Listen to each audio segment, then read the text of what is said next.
Well, now doctors today took to the streets in protest following the tragic death of a registrar doctor at the Kenyatta National Hospital, whose body has now been detained over an unpaid medical bill of 270,000 shillings. 37-year-old Dr. Daniel Chacha was pursuing his master's and was in his second year training as a specialist in obstetrics and gynecology.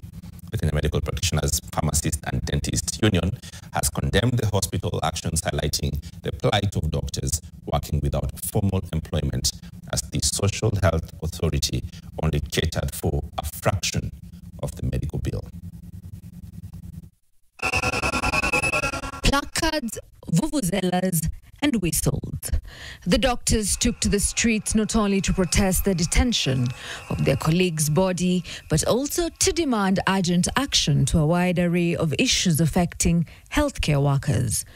Dr. Daniel Chacha, a 37-year-old resident registrar at the Kenyatta National Hospital, succumbed to an illness on March 15th at the facility where he was undergoing treatment after being admitted into ICU.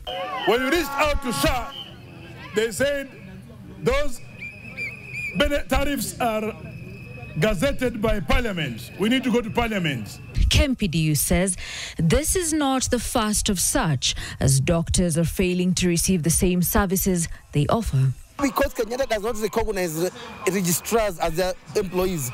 Kenyatta, the bill was around 300,000. Kenyatta refused to waive that bill, and SHA is only paying 30,000. So Dr. Chacha is now detained in Kenyatta, the body, in a hospital that he works for free, delivering hundreds of women.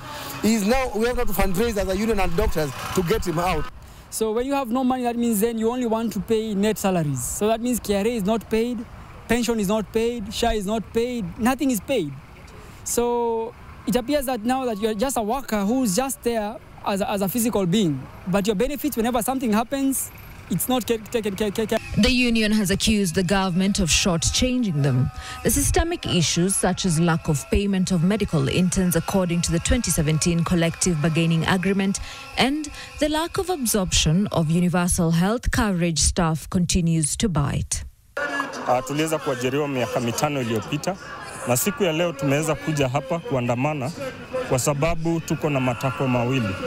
Moja ni kandarasi zetu ziweze kuwekwa zikuwe za kudumu ama permanent and pensionable, na pia tumekuja kufuatilia gratuity.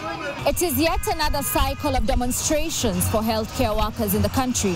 And while Kenya strives to attain universal health coverage, healthcare workers now want the government to reconsider equipping the human resource in the health sector. Helen Aura, NTV.